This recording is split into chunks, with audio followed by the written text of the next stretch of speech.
नमस्कार बच्चों, स्वागत है आप सभी का। आइए इस वीडियो के अंदर हम करते हैं class 10th exercise 7.1 question number 4। ठीक है, स्टेटमेंट रीड करते हैं। Check whether 5 - 2, 6, 4 and 7 - 2 are the vertices of an isosceles triangle. क्या ये तीन पॉइंटों के कोऑर्डिनेट्स हमको दे रखे हैं बच्चों, एक पॉइंट के, ये दूसरे पॉइंट के, तीसरे पॉइंट के, क्या ये वर्टिसेस हैं किसी आइसोसेल ट्रायंगल के? तो हम कैसे पता कर सकते हैं? देखो, आइसोसेल ट्रायंगल की बात करिए तो आइसोसेल ट्रायंगल के बारे में एक ट्रायंगल हम ड्रॉ कर लेते हैं।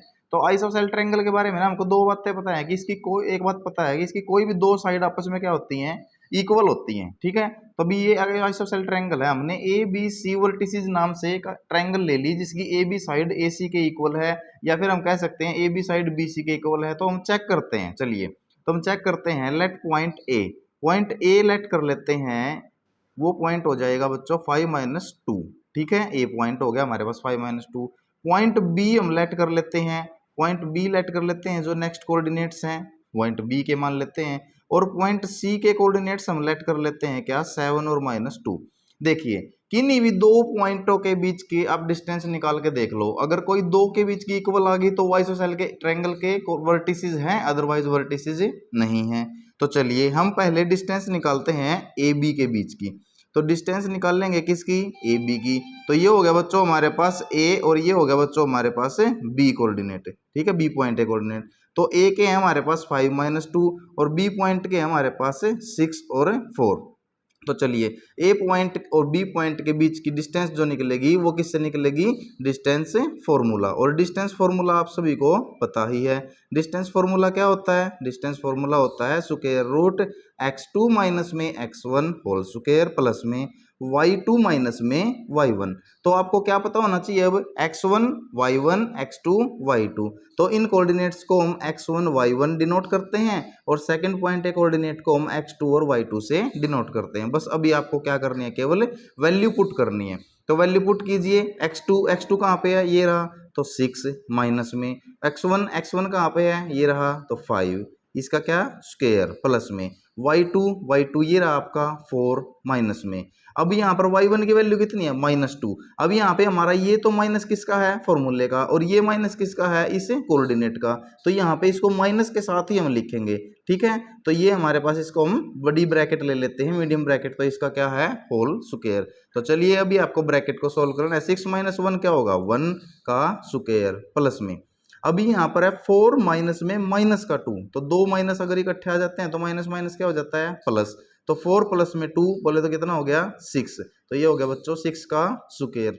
तो 1 का स्क्वायर कितना होगा, 1 प्लस में 6 का स्क्वायर कितना होगा, 36। और इसका क्या था, स्क्वायर रूट। तो ये आ गया बच्चों हमारे पास √37। किसका आ गया, ये ए और बी के बीच की डिस्टेंस। ये आ गई हमारे पास डिस्टेंस बिटवीन ए और बी दो पॉइंटों के बीच की डिस्टेंस आ गई। अभी हम डिस्टेंस ले लेते हैं बच्चों नेक्स्ट दो पॉइंटों के बीच की। अगला पॉइंट बी और सी। चलिए डिस्टेंस लेते हैं किसके बीच की, बी और सी के बीच की। तो बी पॉइंट के कोऑर्डिनेट्स कहाँ पे हमारे पास, ये रहे, बी पॉइंट के कोऑर्डिनेट है हमारे पास 6 4, और सी पॉइंट के कोऑर्डिनेट है ये रहे बच्चों हमारे पास कितने, 7 और -2। तो चलिए, तो ये हमारा हो गया बी और ये हमारा हो गया सी। तो बी के पॉइंट के कोऑर्डिनेट 6 4 लिख लिए हमने, और ये हो गया हमारे पास 7 - 2। तो डिस्टेंस लेंगे, इसको x1 y1 लेते हैं और इसको x2 y2 ले लेते हैं। कोई भी दिक्कत है बच्चों, कमेंट बॉक्स के अंदर कमेंट करो, कोई भी डाउट है।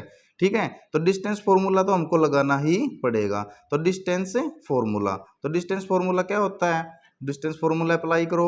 x2 माइनस में x1 का स्क्वायर प्लस में y2 माइनस में y1 का स्क्वायर। तो x2 कितना है, x2 देखो हमारे पास ये रहा 7 माइनस में x1 कितना है, ये रहा बच्चों 6, इसका स्क्वायर प्लस में y2 कितना है, ये रहा हमारे पास -2 माइनस में y1 की वैल्यू कितनी है, 4। तो ये -2 माइनस में क्या आ जाएगा, 4, इसका स्क्वायर। तो चलिए अभी यहाँ पर 7 - 6 कितना हो जाएगा, 1 का स्क्वायर प्लस में -2 माइनस का 4 दैट विल बी माइनस का 6, तो इसका स्क्वायर। तो 1 का स्क्वायर कितना होगा बच्चों, 1, और -6 का स्क्वायर, -6 मल्टीप्लाई -6 कितना हो जाएगा, प्लस का 36। तो ये आ गया हमारे पास √37। Very good. तो अब यहाँ से देखने से ही पता लग गया हमको कि ए बी और बी सी दोनों के बीच की डिस्टेंस क्या निकल चुकी है, सेम। तो चलो यहाँ से ये तो हो गया कि ये एक दो साइड इसकी इक्वल है, कि ये ना हो जाए कि तीसरी साइड इक्वल आ जाए, तो वो इक्विलेटरल भी बन सकती है। तो हमको तो चेक करना है क्या ये आइसोसेल है, तो चलिए तीसरी साइड के बीच की ओर निकाल लेते हैं। तो हमने ए बी के बीच की निकाल ली, ए बी के बीच की कितनी आ गई √37, बी सी की निकाल ली बच्चों, वो कितनी आ गई √37, यानी कि ये और ये साइड इक्वल आ चुकी है। अब हम ए सी भी निकाल लेते हैं, तो चलो ए सी, तो डिस्टेंस कौन सी निकाल लेंगे हम ए सी। तो डिस्टेंस ए सी निकालने के लिए फिर वही, तो ये पॉइंट ए हो गया और ये पॉइंट सी। ए पॉइंट के कोऑर्डिनेट कौन से हैं बच्चों, ये रहे। ए पॉइंट के कोऑर्डिनेट है 5 माइनस में 2, और सी पॉइंट के कोऑर्डिनेट ये रहे 7 माइनस में 2। तो चलिए लगाइए डिस्टेंस फॉर्मूला, x2 माइनस में x1 का स्क्वायर प्लस में y2 माइनस में y1 का स्क्वायर। चलो मैं यहाँ पर इसकी वैल्यूज क्या कर देता हूँ, पुट कर देता हूँ। x2 कितना है, ये रहा। पहले को बच्चे हम x1 y1 लेते हैं और दूसरे को हम क्या ले रहे हैं, x2 y2। तो x2 की वैल्यू कितनी है 7 माइनस में, अब x1 की वैल्यू पुट करनी है, वो कितनी है बच्चों 5, तो इसका स्क्वायर प्लस में y2 की वैल्यू कितनी है -2 माइनस में, अब y1 की वैल्यू कितनी है -2, तो ये ब्रैकेट के अंदर लिखूंगा और यहाँ पर मीडियम ब्रैकेट में यूज कर लूंगा उसका स्क्वायर।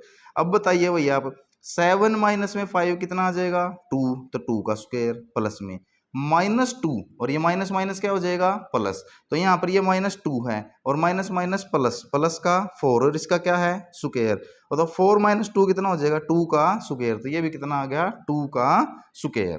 तो 2 का स्क्वायर 2 का स्क्वायर, तो 2 का स्क्वायर कितना होता है 4 प्लस में 4, ये सारे का क्या हो गया स्क्वायर रूट। मैं इसको लिख सकता हूँ 2 मल्टीप्लाई में 4, ठीक है, तो क्योंकि 2 टाइम्स हो गया, वैसे भी ये 8 होगा, ये कितना हो जाएगा 2 4 जा 8, ये भी 8 होगा, लेकिन 2 4 क्या हो गया एक परफेक्ट स्क्वायर हो गया बच्चों, 4 परफेक्ट स्क्वायर है तो स्क्वायर रूट से बाहर निकल जाएगा और ये जो 2 है ये अंदर रह जाएगा, और ये कितना आ गया 2√2। तो यहां से ये जो आ चुकी है हमारे पास 2√2। तो अभी हमको पता लग गया कि A B is equal to कितना है बी सी के, A B is equal to B C, यानी कि इस ट्रायंगल की कोई दो साइडें आपस में क्या हो चुकी हैं इक्वल हो चुकी हैं। तो इसका मतलब जो ये ए बी और सी, ये जो 3 पॉइंट थे इनको हम किसी आइसोसेल ट्रायंगल के वर्टिसेस मान सकते हैं। हमने क्या किया, तीनों पॉइंटों को लिया, बारी बारी से उनके बीच की डिस्टेंस चेक करी, किन्हीं दो पॉइंटों के बीच की डिस्टेंस अगर आपस में इक्वल आ गई तो हाँ वो एक आइसोसेल ट्रायंगल के वर्टिसेस हैं। तो आशा करते हैं आपको पूरा क्वेश्चन आसानी से समझ में आया होगा। कोई भी अगर डाउट है तो कमेंट बॉक्स के अंदर कमेंट कीजिए, अदरवाइज चैनल को लाइक शेयर एंड सब्सक्राइब जरूर कीजिए। थैंक यू बच्चों।